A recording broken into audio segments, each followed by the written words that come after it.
Razan, wake up, Damascus is free, Syria is liberated. We're free, we're liberated from the Assad family.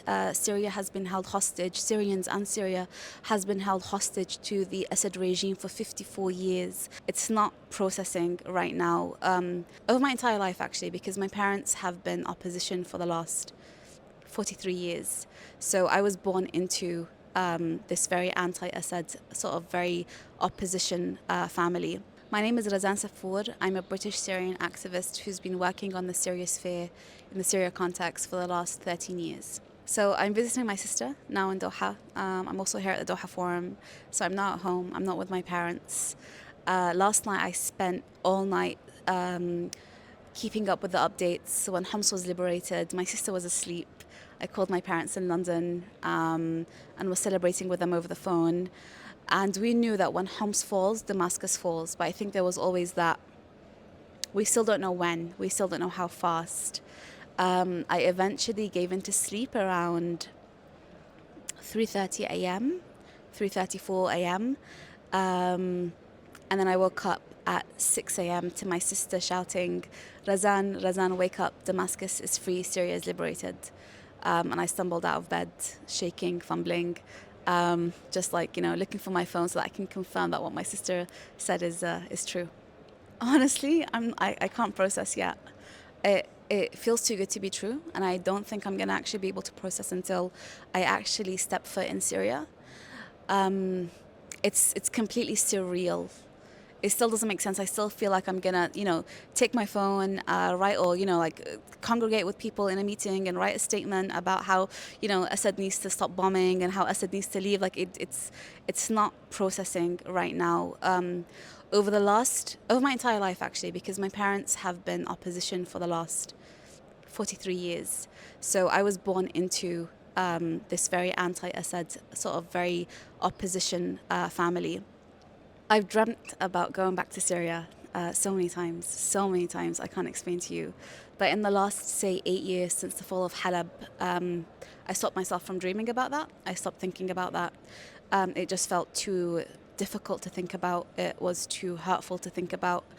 And so today, really, I don't think I ever imagined it like this, but I would be lying to tell you that I've even thought about it, over the last 8 years. It's just completely surreal. I mean, we're free, we're liberated from the Assad family. Syria has been held hostage, Syrians and Syria has been held hostage to the Assad regime for 54 years. Assad came into power in 1971.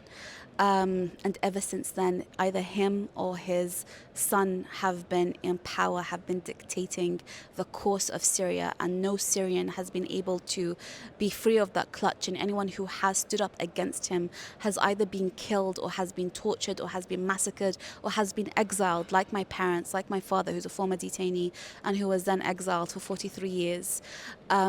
So right now, this is about liberation. We know that it's a long road. We know that it's going to be very complex. We know that it's going to be very contentious.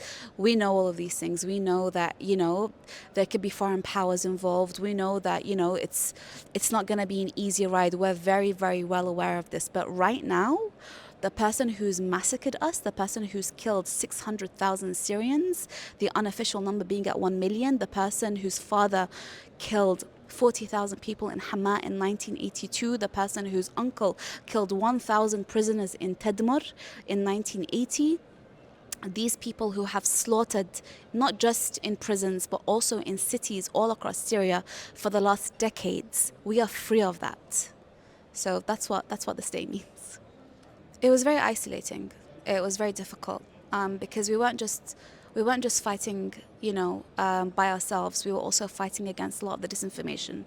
There were so many sort of parties, jihads that was stood against us. It felt like the world was closing in on us. And I think this is part and parcel of why it's so difficult. I'm finding it so difficult to process right now, because when the world's closing in on you and suddenly it's opened itself up to you, you don't know what to do with that, It's not even like, there's a light at the end of the tunnel. It's like there's a tunnel with no light, and suddenly right now, we're out and the light is right there and the sun's right there and there's no basking away from it. So yeah. What are you hearing? What are the conversations that you've been having? What are people talking about?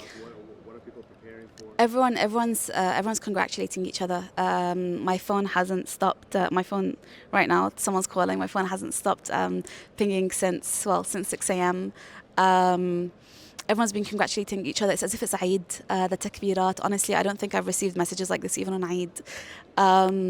Everyone's very, very excited. Everyone's very elated. Everyone's very, very joyful. Many of us are apprehensive, but right now we're just giving ourselves space to feel that joy. Lots of people are speaking about returning. I think today I've had at least 6 or 7 conversations about how will I return, when will I return, who will I return with. There's all these conversations that people are speaking about. For the first time, I think Syrians are speaking about returning home, and like you can hear it, like we're sat down and everyone's like, I'm going to go home, I'm returning home, I'm going to do this. Like it's a very just surreal experience. I'm really hoping for a peaceful transition of power.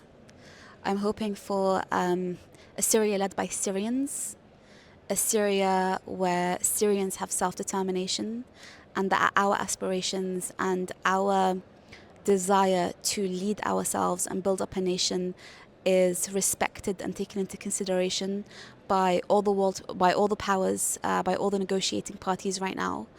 I'm very hopeful for this. I'm very skeptical, but I'm also very hopeful for this. Right now, this is the one thing that I'm focused on. I'm also, on a more personal note, I'm very hopeful to very soon, maybe, whether it's in a week or whether it's in a month's time, to be in Syria, to walk on Syria's soil, as we say in Arabic, with my parents, with my mother and my father, who left in the 1980s, who haven't been back since for the last 44 years. So I'm very hopeful for that, to be able to meet them and meet the side of them, the side of their personality, character, life that I've been barred from and deprived from, because I never knew, or I've never known my parents in Syria.